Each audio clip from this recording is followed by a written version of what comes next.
Oi, turma. Do livro Amanhecer de uma Nova Era, de Valdo Franco e Manuel Filomeno Miranda, no capítulo 14, Elucidações Preciosas e Indispensáveis. No dia imediato, no intervalo das atividades, em um núcleo que nos servia de base para as atividades, o benfeitor afável propôs-nos um encontro na sala mediúnica, naquele momento reservada para os seus labores próprios. Reunimos-nos jubilosamente, na ocasião, com a presença do generoso hermano e mais alguns dos seus auxiliares, a fim de ouvirmos a palavra sábia do nosso diretor. Depois de uma sentida oração por ele enunciada, saudou-nos cortesmente e elucidou-nos, por ocasião dos preparativos para nossa excursão, objetivando atender às necessidades de urgência no movimento espírita, especialmente em nossa casa, evitamos detalhar situações de modo que fossem menores as suas preocupações. Nada obstante, desde os primeiros momentos do nosso encontro, já nos encontrávamos informados de que o fermento do mal se havia espalhado por diversos núcleos no Brasil, assim como em outras nações que vêm recebendo as bênçãos do Consolador. Naturalmente, outros grupos estão recebendo a competente ajuda, conforme a superior planificação que nos convocou para a tarefa especial de que nos estamos desincumbindo sob o auxílio dos céus. Apesar disso, temos conhecimento de que houve perigosas infiltrações dos acólitos do Rabino Sadoc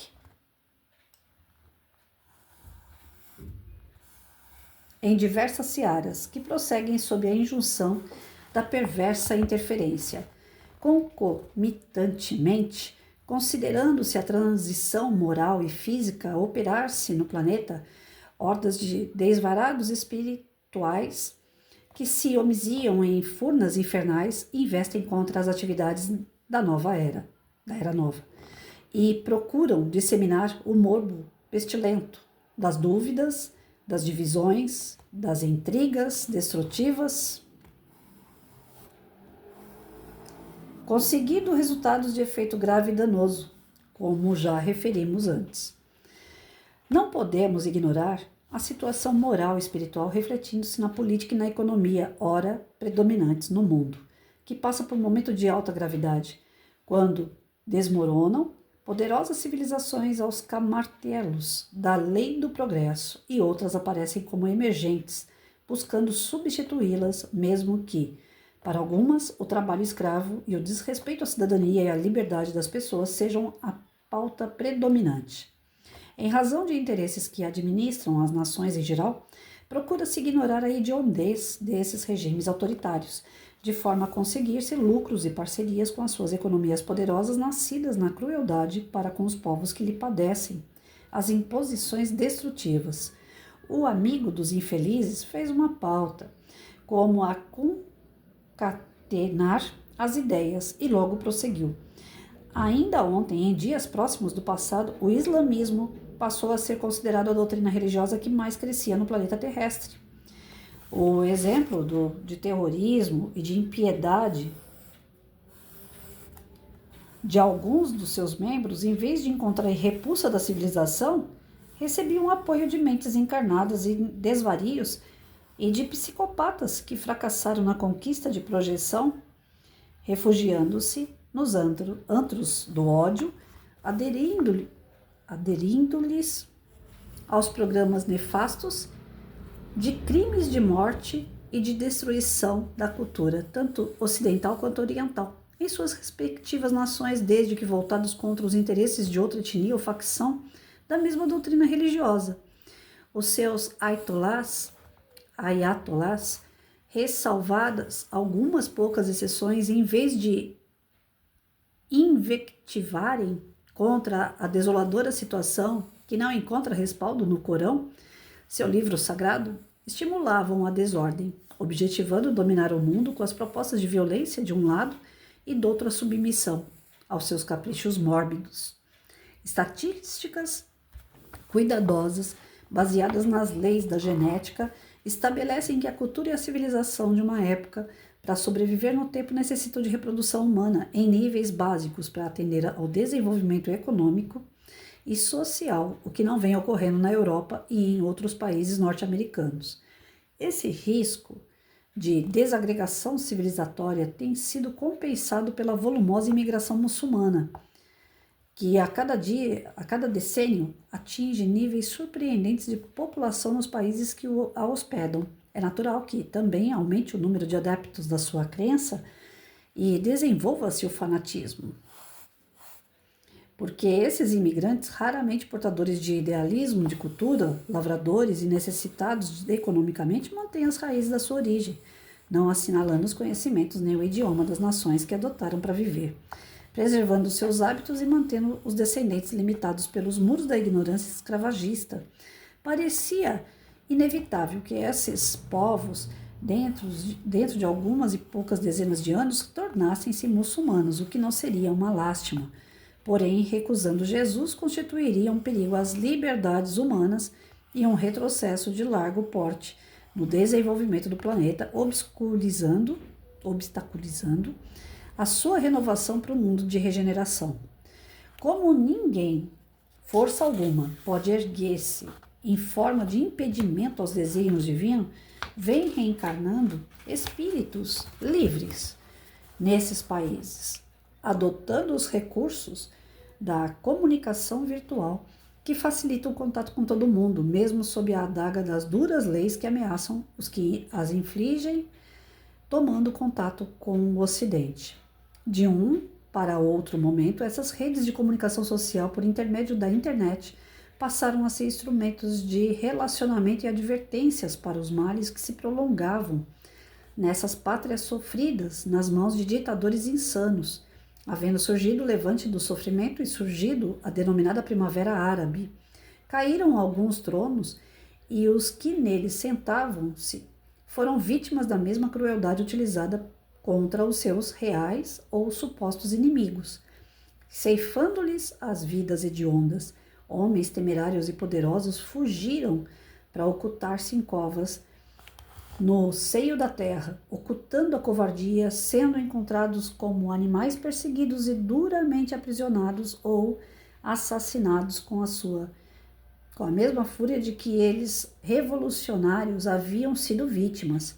E prossegue a primavera, mudando a geopolítica na qual se envolve o Ocidente ávido de beneficiar-se das riquezas minerais daqueles solos desérticos e mortos.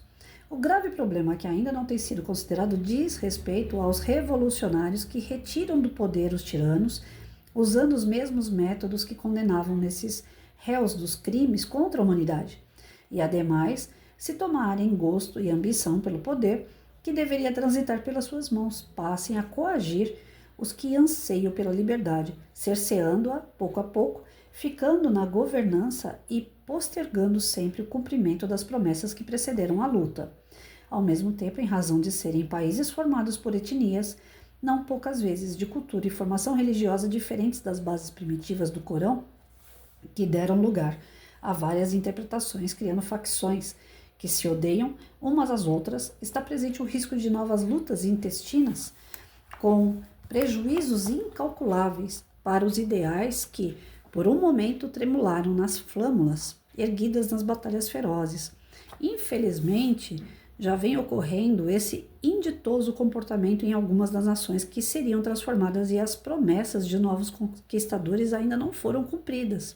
Todos esses sicários da humanidade faziam-se, e alguns ainda se fazem, protegidos pela religião dominante, qual ocorreu no Ocidente no passado, em que a mesma determinava quem devia governar, viver, possuir bens ou morrer, seguir para o exílio, para o cárcere, quando a Revolução Francesa enfrentou a torva tradição, pondo-lhe fim.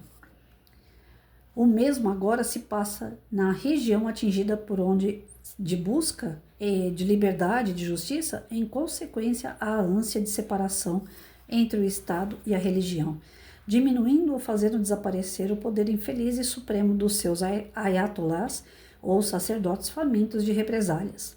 Em consequência, a possibilidade expansionista de a fé muçulmana dominar a Europa e a América no porvir próximo recua, senão desaparece, enquanto a doçura, a compaixão, a misericórdia, o amor e a caridade do Messias divino irão invadindo, sob as outras condições, essas exaustas nações, nas quais naufragara anteriormente a sua doutrina, que foi vítima dos sacerdotes e pastores desavisados e ambiciosos.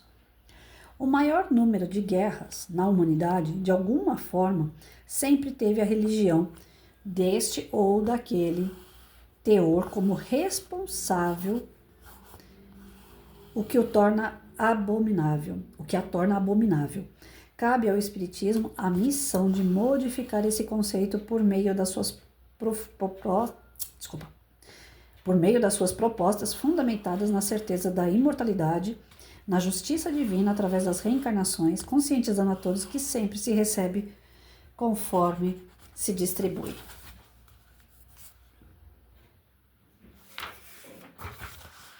Novamente, o benfeitor silenciou, dando-nos tempo mental para a absorção do seu pensamento, logo depois continuando. Já desde há poucos anos, também nesses países onde predominam a intolerância e o ódio por outras nações, como nessas últimas estão reencarnando-se promotores de novos dias, a fim de que se abram as cortinas que vedam a verdade e se possa conhecê-la, sem nenhuma restrição.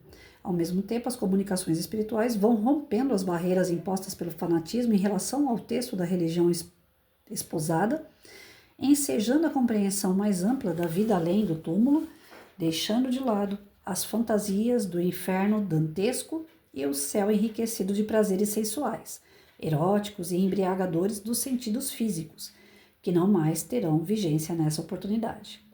Poetas, pensadores, artistas de várias áreas da beleza, cientistas do passado e do presente, neles estarão retornando para despertar o pensamento, auxiliando na evolução da fraternidade entre todos os povos. Uma só, única família distinta de raças, de sangue e de paixões, na qual todos fruirão das bênçãos da harmonia. De igual maneira, sinusite atacando. De igual maneira, os cantores da verdade dos tempos idos estão retornando pela reencarnação a fim de auxiliarem na grande arrancada do progresso libertador.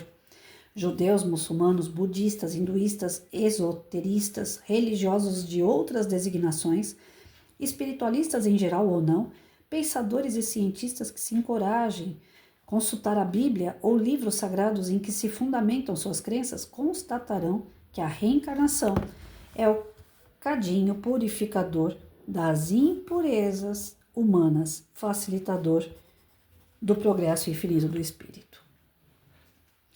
Leiamos em Êxodo, capítulo 20, versículos 5 e 6, o que está exarado por Moisés. Não te prostrarás diante delas, e não as servirás, porque eu, Yahvé, teu Deus, sou Deus zeloso, que visito a culpa dos pais sobre os filhos, na terceira e quarta geração dos que odeiam, mas que também ajo com benevolência ou misericórdia por milhares de gerações, renascimentos, sobre os que amam e guardam os meus mandamentos.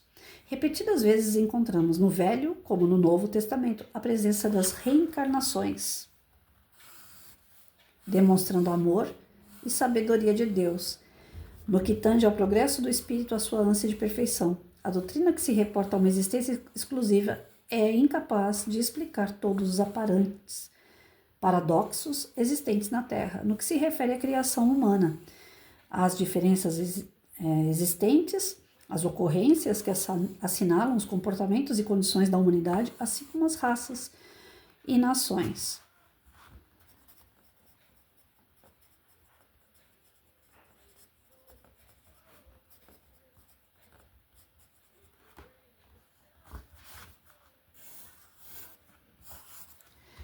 Observe-se que o Senhor se refere a Moisés no que diz respeito à sua severidade na terceira e quarta gerações, quando o espírito malfeitor já pode estar reencarnado na condição de neto ou bisneto dele mesmo, o que não ocorre na segunda, porque nessa encontra-se um espírito que lhe vem na condição de filho.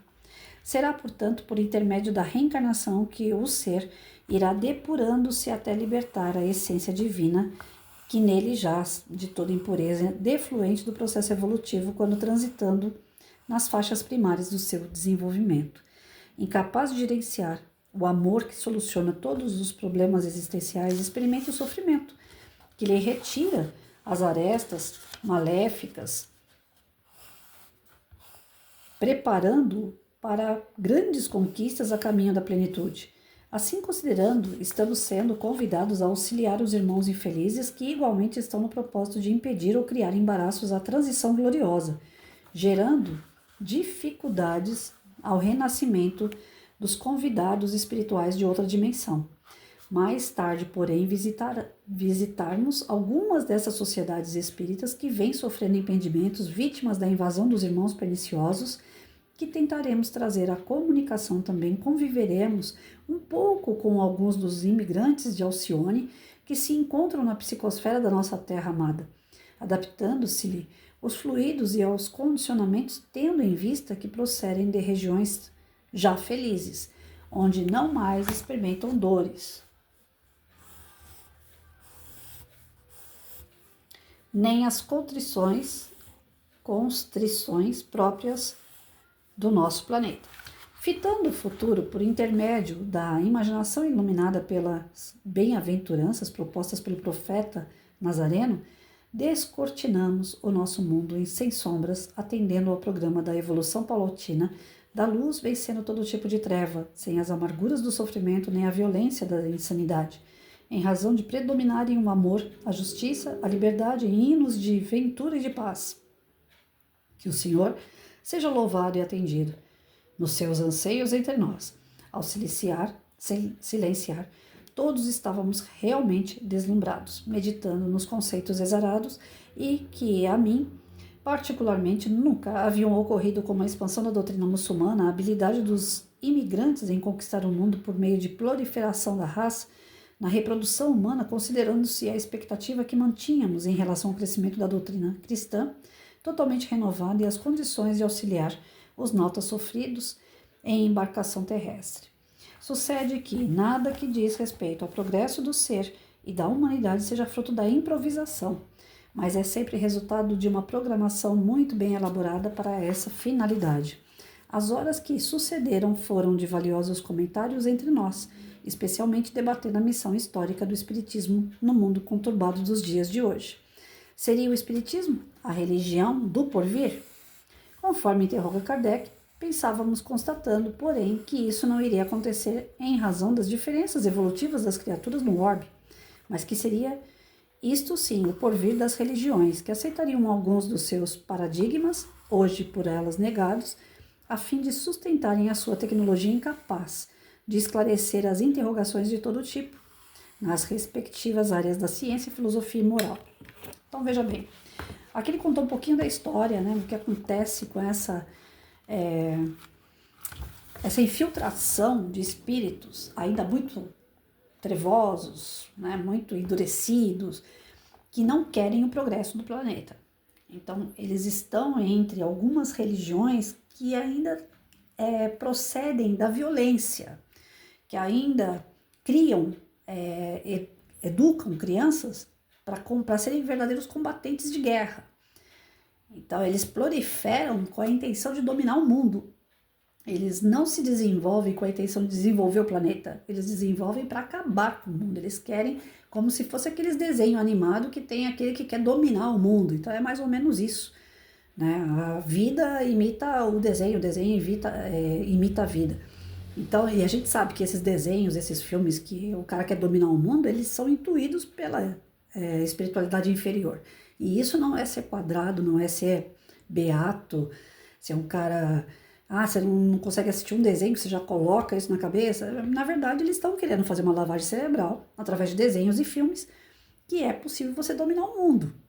Então, até ali tem influência espiritual negativa, porque a influência positiva jamais vai ensinar a fazer guerra, certo?